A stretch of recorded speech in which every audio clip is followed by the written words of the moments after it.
Today we're going to build a shared data store known as a Blackboard. We're going to divide and conquer today, so the first part will be about building the Blackboard that can handle many types efficiently and with as little boxing as possible. Then we'll build an editor tool so that we can easily configure starting values for any Blackboard from the inspector. And finally, we're going to discuss and implement Blackboard Architecture, which is a way of coordinating multiple AI systems together. Now, this is a pattern where you have a combination of a Blackboard, an Arbiter, and a group of experts. Lots to do today, so let's get started. So let's get started with the Blackboard class. The first thing we're going to need is a dictionary so we can keep everything organized by keys and values. In a naive implementation of a Blackboard, we would store all the keys as strings, but we could actually store them as their own type that calculates its own hash code. This would be type safe and slightly more performant than just using strings. To get fast lookups in a dictionary, you should implement the iEquatable interface. This has one method, which is called equals. We'll fill this in 1 second. I still want to store a string here, and that's going to be the name of this particular property that the user chooses. To make the lookups fast in the dictionary, we'll use integers instead, and I'll call that hashed key. Now, let's accept the name through the constructor and set it here. Our integer representing the hashed key will actually be this string passed through a hashing algorithm. Now, I've set it up as an extension method. Let's take a look at that really quick. This algorithm iterates over every character in the string, XORs the current hash with the character's ASCII value, and then multiplies the result by a prime number. This results in a new hash value for each character. Now, this algorithm is known for having very low collision rates, which makes it great for producing unique keys in things like a dictionary.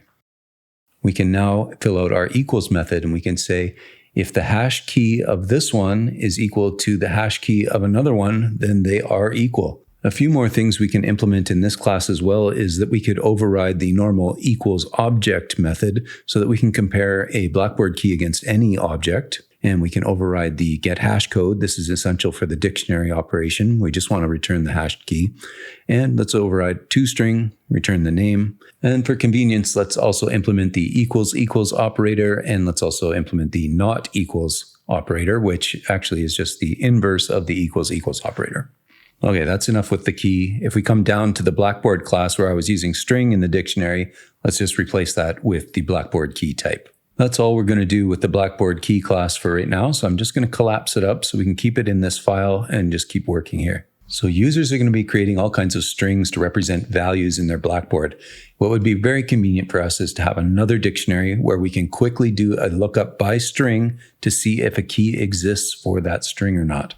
So to facilitate that, let's make a method just for getting or registering a key if it doesn't exist yet. I'm going to do a simple null check here, but we could expand this to make sure there's no blank or empty keys going in as well. The preconditions class is a class that we made several videos ago, and I'll have a link to the code for that in this repository and also in the description. So let's check and see if this string is actually in our key registry. If it's not in the registry, we need to make a new one. So we can say new Blackboard key, and we'll pass in the string that is the key name, and then we can add this created key into the key registry. Either way, we've got a key that we can return to the caller of this method. Now keep in mind that if you were to make a new key this way, it's still not associated with any value yet. So we can add another method here called contains key, and we can check to see if our entries actually has a value associated with that key. Likewise, if we want to remove an entry completely, we can just pass in the key to this remove method. I'm going to make a wrapper class for all the values that are going to go into the Blackboard's dictionary. We'll make this a serializable class, and we'll call it Blackboard entry of type T. The Blackboard entry can know about the key that it's related to, and that'll help us with equality and comparisons. But it also needs to know its value T, and we should be able to know its type too. We'll call that property value type. Let's make sure that we accept the key and the value through the constructor here, and we can set those, and we can also set the value type at the same time. Now, since we have a reference to the key that belongs to this entry, we can actually just use that to override this object's equals method and its get hashcode method too. Okay, let's see how we can use this Blackboard entry generic class in our Blackboard. I'll just collapse it up because we're all done with that class. Let's get back to the Blackboard.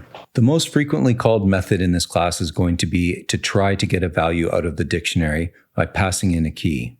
In this first line, we're going to attempt to retrieve the value associated with the key from the entries dictionary. And if successful, we'll check whether the retrieved value is of the type Blackboard entry T, and we'll cast it to this type if it is. If we're successful, we'll assign that value into our out parameter and we'll return true. Otherwise, our out parameter becomes default and we return false. We're also going to make a type-safe version of a setter here. So let's have a set value of type T. And for that, we can accept any value T, along with its key, of course, and we'll create a new Blackboard entry for that key value combination, put it into the dictionary there. So everything coming in and out of our dictionary should be a Blackboard entry of type T. Now we're going to go over the advantages of using these generic Blackboard entries in a moment, but first let's write a debug method so that we can easily see what's going on in the Blackboard at any time. We can use some reflection to do this, so don't be calling it every update, but what we can do is just iterate over the entries. And for each entry, we can get its type. Now, as long as that type matches the generic type Blackboard entry, we know what properties are on there already, right? And one that we're looking for is value. So we can use the getProperty method to actually get access to that. If it's null for some reason, just continue. Otherwise, let's get the value of that property, and then let's just log out the key and the value to the console. Okay, we've got a pretty robust little Blackboard system going on now. So why don't we jump over to the hero class we were using in the last video, and let's see how we can actually use it. So I'm going to add a using statement to the top of the hero class, and then I'm going to come down here and add some fields. Of course, the main thing we're interested in is a reference to the actual Blackboard. So let's create a new Blackboard for the hero. And we're also going to have a reference to the isSafe key. Now, if you recall in the last video, the top priority of our agent was to move to the safe spot whenever there was danger. So instead of maintaining that state in the hero class, we're now going to have it as a value on the Blackboard. That means any component, any node in the behavior tree, any other game object that has access to this Blackboard will be able to read and potentially write to that value as well. So right now we're doing this purely in code. So if I come down to the awake method here, what I can do is actually register a new key. We'll make this a little more user-friendly in a bit, but for now, let's also set the value for this key to be false. Now, a little ways down, we have a local method here, isSafe. Now, isSafe was checking a member on the class called inDanger. We don't want to use that anymore. We're going to use the Blackboard. So let's comment that out. Now, our new code isn't very different. Just instead of checking this inDanger field, we're instead going to query the Blackboard for the value. Because I called this one isSafe instead of inDanger, I'm going to swap the true and false values here, just so it's very clear to us what's going on with the value. When we're safe, that should mean we're not in danger. To test this out, let's come down to the update method. I'm going to paste in a little helper get key down here. So when I press the space bar, I expect to get a value out from the Blackboard, and I'm going to set it to its inverse. So we're going to look for that isSafe key and change it, and then we'll debug that out to the console so we can see what's going on. And that's enough to have a very basic Blackboard data store going on. I don't need that inDanger field anymore, so I'm going to scroll up to the top, and I'm just going to cut it out of here. And that's really it. We can go into Unity, recompile, and test this thing out. Just by way of reminder, we've got a little safe spot indicated by a transform right here at the head of this carpet. So whenever the wizard is in danger, he'll abort his other activities from the behavior tree and come back to the safe zone. Let's hit play here and just watch him behave. He's going to go for treasure first because he's not in danger. Now, if I press space, he goes right to the safe spot. If I press it again, it toggles the value on the Blackboard, and he goes back. So I'm just going to flip it a couple times here. If I toggle the flag again, he'll go grab that other treasure, and then he'll just go on to patrol because that's his lowest priority thing, and there is no more treasure. So that's all he has to do, right? So that, in a nutshell, is how a Blackboard works in the absolute simplest way. I mean, we've got one Boolean value on the Blackboard, but the Blackboard is now a data store that you can share not just with the wizard, but with any node in the behavior tree, any of the strategies being used by the behavior tree, and potentially other things in the game. Now, let's make this a lot more user-friendly. Let's jump back into code and add even more functionality to make this better. What would be really nice is if we could set some starter values for the Blackboard right inside of Unity with a scriptable object. So let's work on that next. I'm going to call this Blackboard data. The challenge here is going to be handling all the different types of data there might be. Now we're going to have some primitives and some things are going to be passed by reference. Let's wrap them all up in a new type, and I'm going to call that Blackboard entry data. This is going to be similar to our Blackboard entries that we're using in the actual Blackboard, but it needs to be a little bit more robust because it's handling input from the user. This will make it convenient just to have a list of all these entries in our scriptable object, and the users can add or remove them as they see fit. So let's define that quickly, and then I'm also going to make a struct here that will wrap up the actual value of each entry.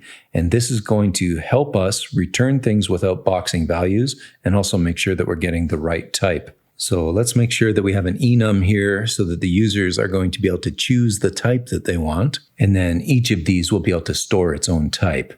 On top of that, we are going to actually have to have storage for the different types of values we want to store. So right now, I'm just going to do one type, and that's going to be Boolean. After we've got this type working, it'll be easy to implement integer, float, and so on. The first thing I'm going to do is add just a small helper that's going to be called asBool. So if the type parameter t matches the expected type and the value can be safely cast to t, then it's going to return the value as type t. Otherwise, it returns the default value for type t to avoid any runtime errors. And we're going to use this in another method called convertValue. This is going to use a switch on the type to determine which stored value to return. And it will cast it to the type of t if possible. And here it's going to do that using the asBool helper. Now we could inline that, but just for readability, I'm going to keep them separate. Finally, to put all this together, I'm going to add an implicit operator bool. So if we're looking for a bool, it's going to call the convertValue method here for type bool, not just some generic t. Okay, now we've got a little system where we avoid any unnecessary boxing and we preserve type integrity. How can we use this? Let's come back up to the Blackboard entry data class. This is what the user is going to actually be able to specify in the inspector for every single entry they want to start on the Blackboard. So we need a string key, we need them to be able to choose the type, and we're also going to let them set the initial value. Before we leave this, I'm going to fill out the two methods we need for iSerialization callback receiver. Now, the only thing I'm going to put here is when we deserialize this object, let's make sure that the values type is actually the one that the user chose. Now let's suppose that you have gone and filled out all of your entries into this scriptable object. Let's get these starter values set into the actual Blackboard. We can pass the Blackboard that we're going to use into this scriptable object and have it do all the heavy lifting of assigning keys and values. We'll just iterate over all of the entries. And to make this super convenient, I'm going to come down into the Blackboard entry data and create a dispatch table. So a dispatch table is basically a dictionary that's going to look up between types and an action delegate that will do the setting. The action delegate will accept a Blackboard, the Blackboard key, and the any value. That means if we're setting a Boolean, we know that our action delegate should actually set as a type bool and not just some type t or object. We already set up the bool operator down below in the any value struct. So this is going to make sure that when we're setting a value of bool on the Blackboard, it is a Boolean and not some object and something that has to be boxed or anything like that. Now, to use the dispatch table, we're going to make a public method, and we can call that setValueOnBlackboard. And what that'll do is actually accept the Blackboard, but this entry knows what its key is, so we can get or register a key onto the Blackboard, and then we'll use the dispatch table based on the type to actually make the setting onto the Blackboard. So in this case, Boolean, we'll add the other types a little bit later. To finish this off, we can just come back up to the Blackboard data scriptable object, and where we were looping over every entry, all we have to do is call that entry's setValueOnBlackboard method. Okay, that was probably the most complicated part of this entire video, so I hope that all made sense. What we want to have here is a system where the user can just pick any type they want in the inspector, and then we're able to handle their selections in a type-safe manner with minimal boxing. So we need to jump back over to the hero class now because we're actually going to need a reference to these starter values as a scriptable object. So if I come up here near the top, I can actually just add another serialized field here, and we'll just call it Blackboard data. And that's it. We'll be able to drop a reference into here. But how do we actually use this thing here in this class? Well, down here where we were setting things in code before, now instead we can use the Blackboard data's public method. Just pass in the Blackboard, it will set all the values. That also means I don't need this line here anymore. I can just comment that out. Now, let's build a custom inspector so that we can use this in a really nice way in the inspector. We're going to do that by presenting them in a reorderable list. We're going to set that up in the onEnable method. So first of all, we're going to create a new reorderable list. There's a lot of params going on there. Why don't we hover over this and have a look at what they all mean? So the 4 trues there are draggable, display header, display add button, and display remove button. An entry list can also have several callbacks. So let's zoom out here and we'll add them. The first one is the draw header callback. So what do we want to do when we're actually drawing the header? Well, what I'd like to do is show labels for each of the key, the type, and the value. Now, the other callback is when you actually want to draw the entries that the user is going to be filling out. So that is called the draw element callback. So you can see the callback accepts an index. We're going to use that here to grab whichever element we're working on. So we can grab that out of the serialized property getArrayElementAtIndex. And then I'm just going to bump the Y by a little bit. And then let's get each of the properties, the key name, value type, and the actual value. Then we need a little rect for each one of these. So we'll create a rect for the first one, then for the type, and then we'll make one for the value as well. And then we'll put all that together. We can just say editor GUI property field. So we'll make a property field for each of them. The only difference here is that we're going to handle values a little bit differently. Now, most of the values we're using are pretty straightforward. So we can just go through a switch, and that's because we're storing them all as individual types. So if the value type that was chosen by the user is bool, well, we know that's going to be in the property named bool value. So we can present it that way. And the property field method will be smart enough to show the correct type in the inspector. And we'll see that in just a minute. Now, I'm not going to do any other types just yet. So let's have a default argument out of range. We just need to scroll down a little bit here and add onInspector GUI. First, let's update the serialized object. Then make sure to call the doLayoutList method on our entry list. And afterwards, let's call the applyModifiedProperties method on the serialized object. That'll make sure that all the changes the user made are preserved. Feels like we were out of Unity for quite a while there. Well, let's get to work. So now we've got a field on the wizard that it can accept the Blackboard data. So let's make a new instance of Blackboard data scriptable object. So that'll give us a new one here. I'm just going to leave the default name for now. That's fine. But if we come up into the inspector, you'll see if I click plus, I can now make some selections here. So it's going to show me all the types, but we've only got support for bool right now.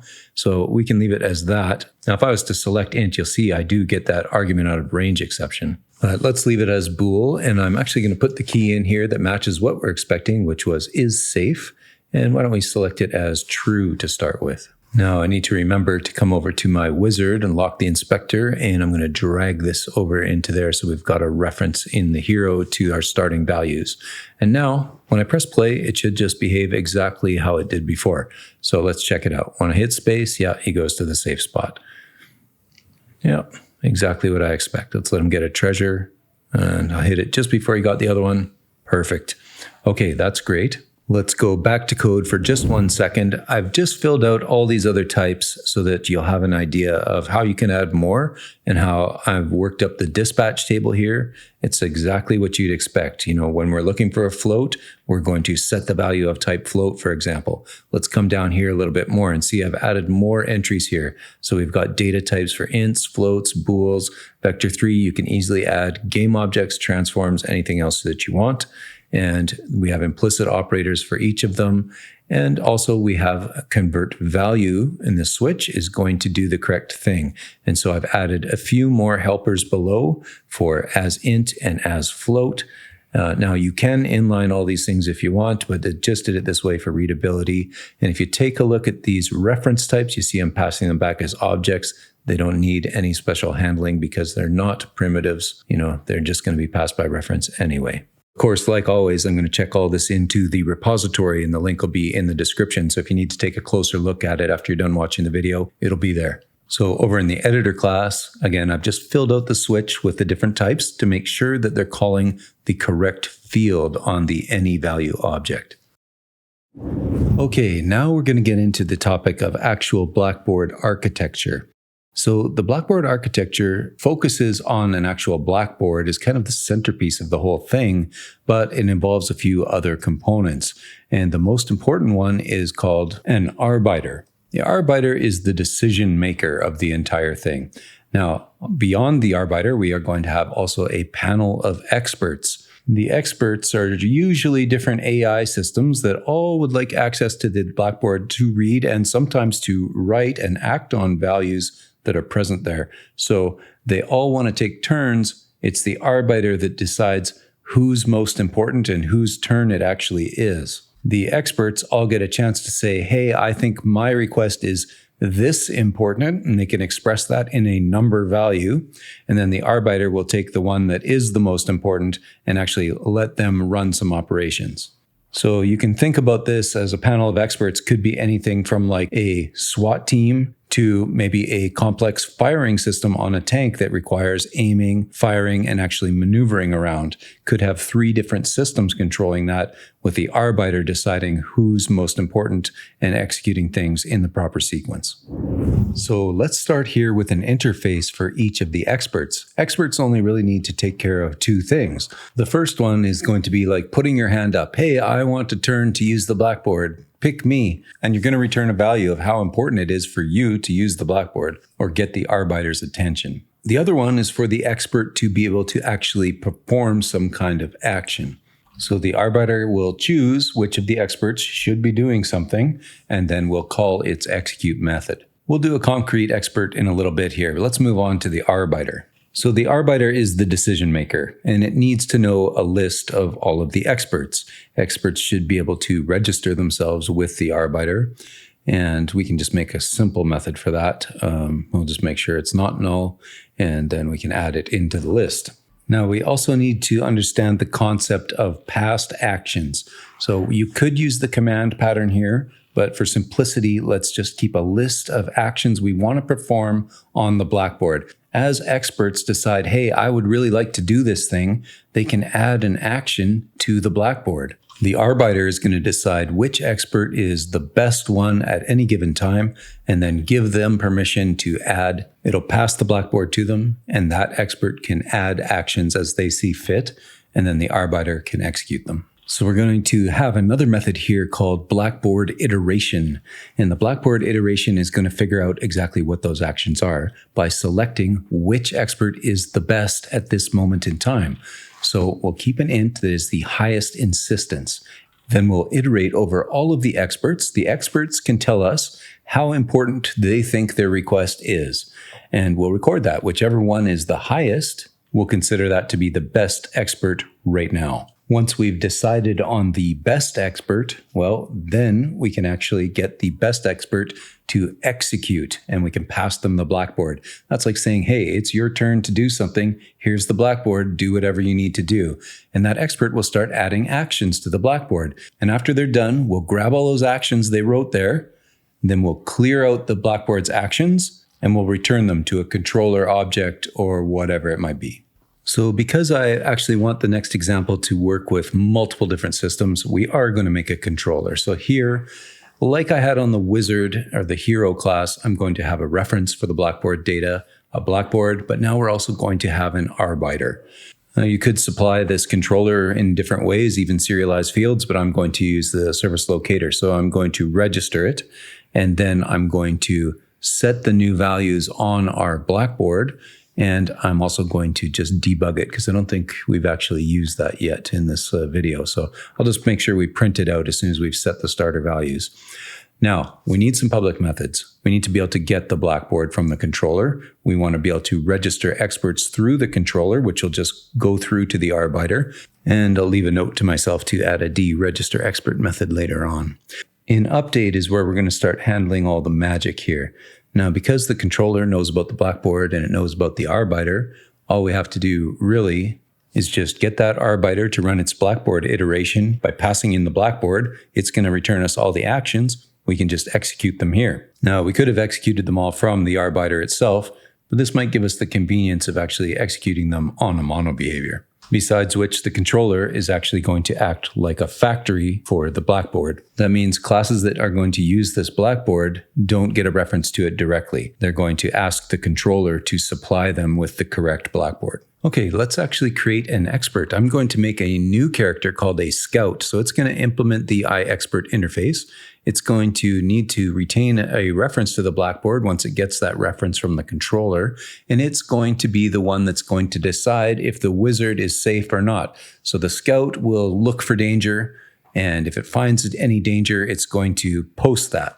Now, instead of building a full AI for this, I'm going to bring over the getKeyDown method from the wizard. So the scout will be the one that decides, not the wizard. The wizard's just going to do his other stuff. In the start method, let's get a reference to the Blackboard using the service locator. Then we can also use the service locator to register this expert with the controller. Now, every expert has two methods to implement. The first one was to get the insistence, which returns an integer value. When the scout decides it needs to say something, it has something to do, it needs to let the arbiter know. And so we can say, if that Boolean flag that I'm about to toggle is on, we're going to return a value of 100.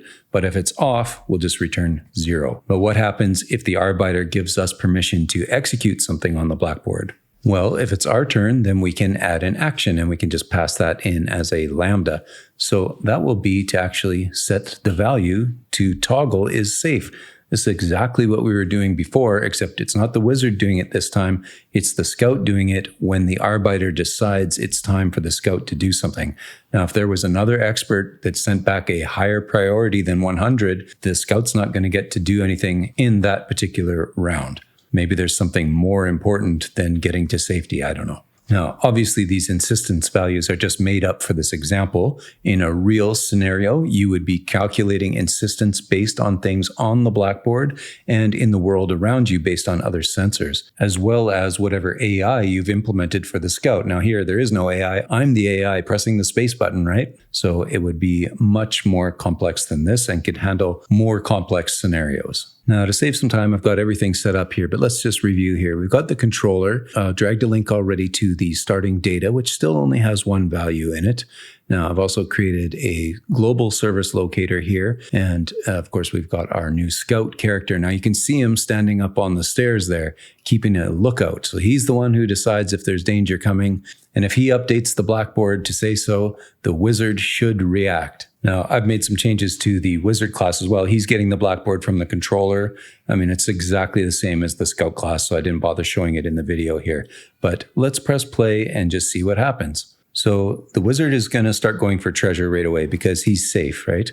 So let him get one, and then I press space, and the scout updates the Blackboard, and the wizard goes back to the safe spot. If I press it again, he'll grab his treasure, and then he'll just start doing his usual patrol. But click it again, and he goes back to the safe spot. So that's looking pretty good. Obviously, this is an extremely simple example. And once you start getting, 4 or 5 different enemies or systems that need to work together to outsmart the player or just do other activities together, this sort of system becomes extremely powerful.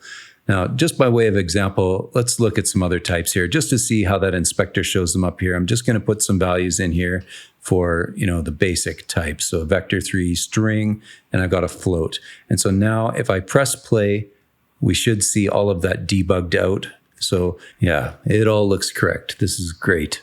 All right, maybe half an hour of Blackboard architecture is enough. Even though that example is simple, I hope it conveys the power of what you can get done with that actual Blackboard architecture pattern. And maybe more importantly than that, I hope the Blackboard itself is going to be useful for you, not just in type conversion and all that stuff, but just having a general data store that you can use to carry data between nodes of your behavior trees or your state machine or whatever it might be. So with that, I'll just say, if you made it to the end of the video, I salute you. If you have any questions, please leave a comment below and I'll try to answer it. Otherwise, I'll see you next week, or maybe I'll catch you on Discord first.